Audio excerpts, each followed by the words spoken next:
previous two books have been quite spontaneous, drunken Yes. adventures.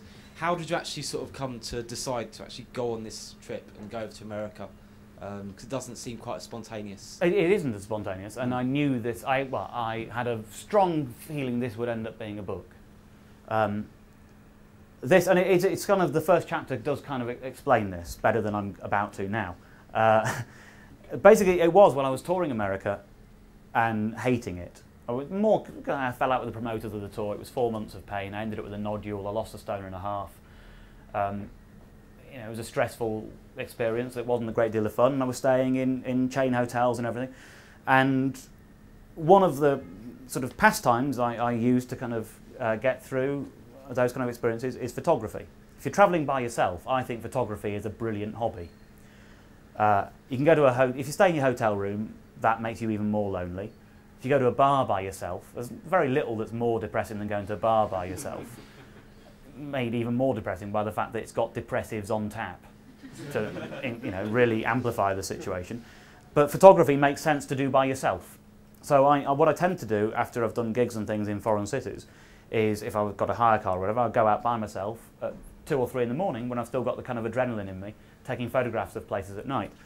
And I was in LA taking photographs of motels designed in the architectural style known as Googie, which is something I really, really like. It's sort of 1950s, 60s, bowling alleys, things with tail fins and cantilevered roofs and all that kind of style, which is stuff I love.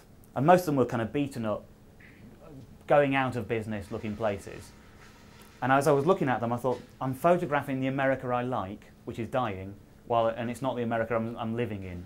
And sort of the idea started to grow at that point.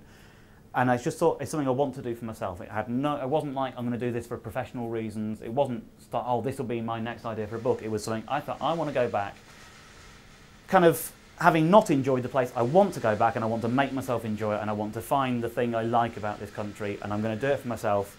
I've never had a holiday, that's what I'm going to do. Given your America Unchained experience, how possible do you think it would be to live an unchained lifestyle in the United Kingdom? I think to travel in the United Kingdom it would be impossible. I don't remember the last time I saw an unchained gas station in Great Britain. So on that point I think it would be nigh on impossible. I'm not going to pretend that I succeed in doing so either. I do as much as I can, and I think everyone does as much as they need to sleep at night. I think it's probably harder here than it is in America, actually. What isn't easy is the kind of places I discovered when I was touring America, which is kind of what inspired the journey. I was staying in the kind of towns where there wasn't an option. There was only one hotel, there was only one this, and they were all chains, and it was horrible. It was only by going sort of a few hundred miles off the beaten track to really small places that we kind of discovered them. But you can be in America and you can be sort of driving from one town to the other, and it can be 100 miles, and you can get to a place where you're literally 200 miles from anywhere. And I don't know how possible that is in Britain. On a journey, you drove from sort of Land's End to John O'Groats, you'd sort of still never more than 30 miles away from a few thousand people. Yeah. Whereas in America, you can be 1,000 miles away from 1,000 people. Yeah. And so it's probably easier to, when you get to really, really small towns, those places exist. But you have to go looking for them. But I don't think you could do it in this country at all.